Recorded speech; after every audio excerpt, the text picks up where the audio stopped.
Bab 730. Keheningan Ardian hanya berlangsung 1 detik. Semua prajurit, dengarkan perintahku. Ardian mengangkat token militer di tangannya. Kembali melalui rute semula. Dalam perjalanan kembali melalui rute semula, Arjuna juga meminta Ardian untuk memberikan 2 perintah. Perintah pertama adalah semua prajurit harus melepaskan pelindung kepala mereka, yang berarti bahwa setiap orang harus melepaskan topi besi mereka, membungkusnya dengan pakaian, kemudian mengikatnya di pinggang mereka. Dalam pasukan kuno, untuk membedakan antara musuh dan kawan, ada tanda pada pelindung kepala. Tanda pada pelindung kepala pasukan patroli adalah rumbai merah. Warna merah terlalu mencolok, sulit dihindari. Perintah kedua adalah setiap orang harus memetik beberapa dahan berdaun, melilitkannya membentuk lingkaran, kemudian memakainya di kepala mereka. Saat mengeluarkan 2 perintah ini, Ardian memenggal kepala prajurit lainnya. Karena kuah perintah ini, seperti kemban melalui rute semula, terlalu konyol. Semua jenderal dan prajurit pasukan patroli tidak dapat memahaminya. Apakah lingkaran dahan daun lebih baik dalam melindungi nyawa mereka daripada pelindung kepala yang terbuat dari besi? Apakah Arjuna benar-benar tidak bermasalah? Kembali ke tempat di mana resimen kavaleri Adeo yang terdiri dari 3.000 orang dimusnahkan, Arjuna mengeluarkan perintah untuk berhenti maju. Pada saat yang sama, pembawa kabar yang bertugas melakukan pengintaian kembali untuk melapor. 30.000 pasukan kota teratai Maruli sudah berjarak kurang dari 20 mil dari mereka. Resimen kavaleri menggiring semua kuda ke pinggir sungai.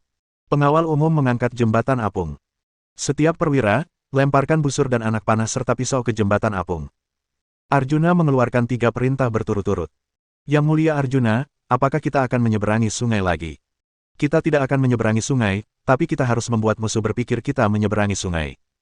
Saat dia mengatakan ini, Arjuna mulai memberikan perintah keempat. Kalian semua lepaskan baju sirah kalian, bungkus dengan pakaian di dalamnya, kemudian semua berpencar ke semak-semak.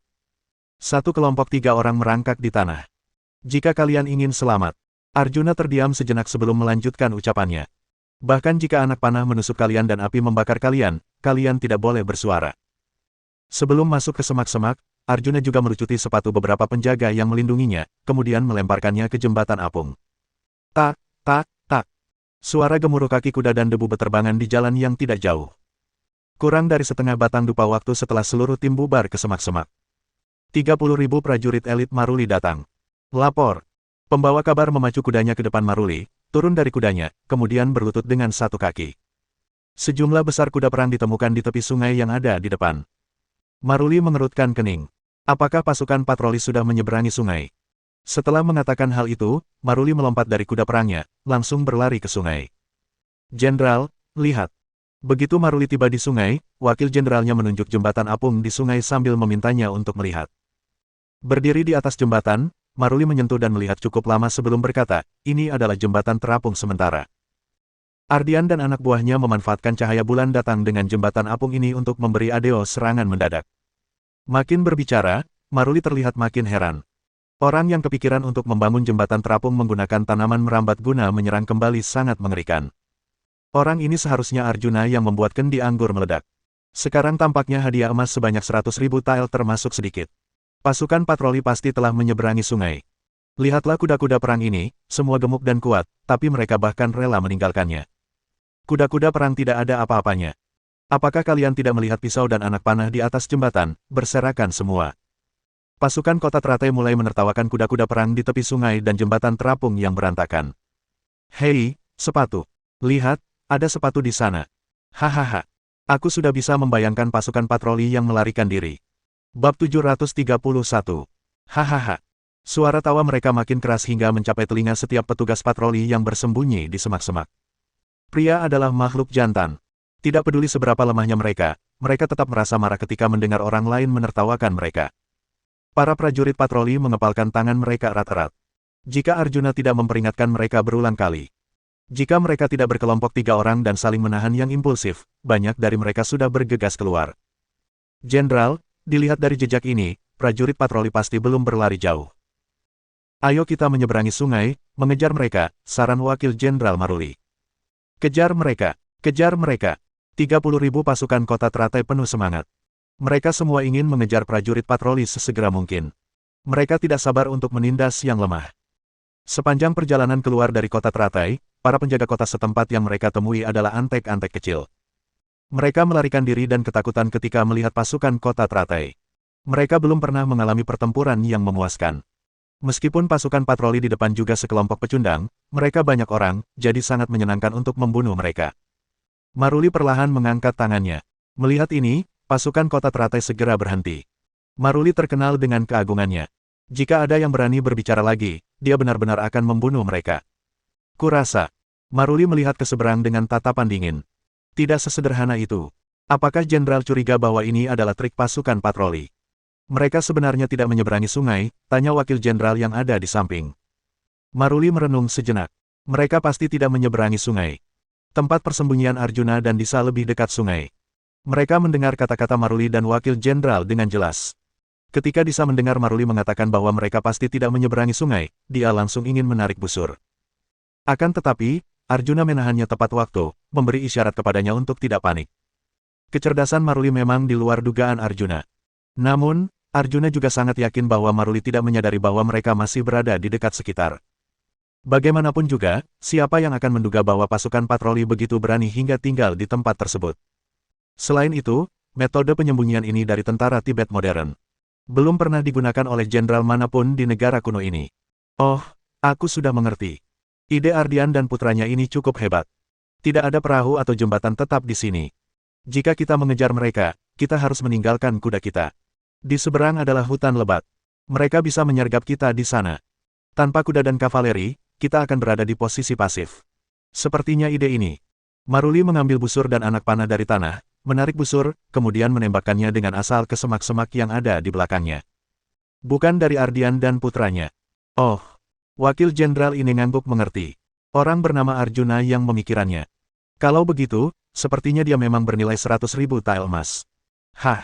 Saat Maruli dan wakil jenderal itu berbicara, anak panah yang ditembakkan oleh Maruli menembus pantat seorang prajurit pasukan patroli. Prajurit itu hendak menjerit kesakitan. Dua prajurit di sampingnya, satu menutup mulutnya dengan erat, satu lagi menekan tubuhnya dengan erat supaya dia tidak bergerak. Wajah prajurit yang tertembak anak panah itu memucat, urat-urat di dahinya terlihat. Dia sangat kesakitan dan hampir pingsan. Prajurit patroli di sekitar menatap prajurit itu dengan tatapan yang perlahan berubah dari peringatan menjadi menyemangati. Di bawah tatapan-tatapan menyemangati itu, prajurit yang tertembak anak panah perlahan menjadi tenang. Meskipun masih terasa sakit, dia sudah tidak panik seperti sebelumnya. Jenderal, haruskah aku memerintahkan semua prajurit untuk mempercepat langkah sekarang? Tanya wakil jenderal. Maruli mengangguk. 30.000 pasukan kota teratai berangkat lagi, pengawal pribadi Maruli menuntun kuda perang ke sisinya. Hah! Baru berjalan beberapa langkah, Maruli tiba-tiba menarik tali kekang kudanya. Bab 732. Merasa. Kuda yang terkejut pun mengangkat kaki depannya tinggi-tinggi. Wakil jenderal yang berlari ke depan mendengar suara itu pun mengendalikan kudanya. Jenderal, apa yang terjadi? Maruli tidak menjawab wakil jenderal itu. Dia menarik kendali kuda, memutar kepala kudanya, kembali ke jembatan terapung. Kali ini, pandangannya tidak tertuju pada sungai, melainkan pada semak-semak di sisi jalan. Jenderal, maukah aku utus orang untuk mencari di semak-semak? Pertanyaan wakil jenderal itu membuat para prajurit patroli yang bersembunyi di semak-semak menjadi gugup, bahkan tidak berani bernapas. Mereka takut jika mereka bernapas terlalu keras, topi cabang di kepala mereka akan bergoyang, kemudian mereka akan ditemukan oleh Maruli dan yang lainnya. Ardian menggunakan gerakan tangan untuk menyuruh semua prajurit patroli bersiap untuk menghadapi pertempuran. Setelah menerima instruksi dari Ardian, semua prajurit patroli memegang erat senjata mereka, siap bertempur dengan pasukan kota teratai. Arjuna diam-diam mengamati para prajurit patroli dan mendapati bahwa tidak ada prajurit yang memiliki ekspresi ingin melarikan diri. Dia merasa lega. Para prajurit muda ini telah tumbuh dewasa. Sekarang jika mereka berhadapan langsung dengan pasukan kota teratai, mereka belum tentu menang, tetapi pasti tidak akan kalah terlalu telak. Tidak perlu. Jawaban Maruli membuat banyak prajurit patroli tiba-tiba menghela napas lega. Untung saja. Mereka tidak ditemukan.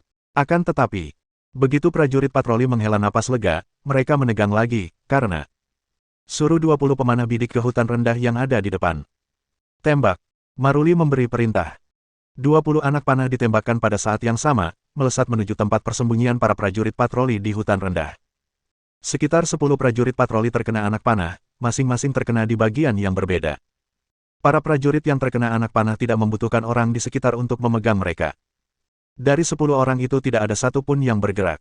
Dalam rasa sakit yang hebat, beberapa prajurit menggigit bibir mereka untuk menahannya. Beberapa prajurit menancapkan kuku mereka ke telapak tangan mereka untuk menahannya. 30.000 pasukan kota teratai Maruli akhirnya melangkah makin jauh, akhirnya bahkan suara derap kaki kuda tidak terdengar. Junaidi. Terdengar teriakan tergesa-gesa dari semak-semak. Junaidi, bangun, bangun. Seorang prajurit memeluk seseorang. Orang yang ada di dalam pelukannya tertembak anak panah di bagian punggung. Coba aku lihat, coba aku lihat. Tabib militer berlari mendekat dengan terhuyung-huyung seraya berpegangan pada semak-semak di depannya. Setelah beberapa saat, Aish. Tabib militer itu menghela napas sembari menggelengkan kepalanya. Anak panahnya telah menembus jantungnya, tidak ada yang bisa kita lakukan. Junaidi, Junaidi. Prajurit yang memeluk Junaidi pun menangis dengan keras. Dia adalah kakak laki-laki Junaidi, Junaid. Junaidi yang berwajah pucat perlahan membuka matanya. Dia dengan lemah menatap prajurit yang memeluknya sambil menangis. Bibirnya bergerak dengan susah payah sebelum dia mengeluarkan suara. Junaid. Mereka adalah saudara kembar. Junaidi, seperti adik saudara kembar lainnya, tidak mengakui bahwa dia lebih kecil. Kenapa, kamu menangis? Malukan. Ketika Junaidi mengatakan kalimat tersebut, Arjuna baru saja datang ke depannya. Junaidi tersenyum kepada Arjuna. Yang mulia, aku tidak mempermalukan pasukan patroli, kan? Tidak. Arjuna menggelengkan kepalanya, lalu dia mengucapkan setiap katanya dengan sangat serius. Kamu adalah kebanggaan pasukan patroli, prajurit paling heroik di Bratajaya. Terima kasih atas pujian. Meskipun dia sudah berusaha, Junaidi tetap tidak bisa mengucapkan kata terakhir. Junaidi. Pasukan kota teratai, Maruli, Raja Sravon, aku pasti akan mengambil kepala kalian untuk membalaskan dendam Junaidi.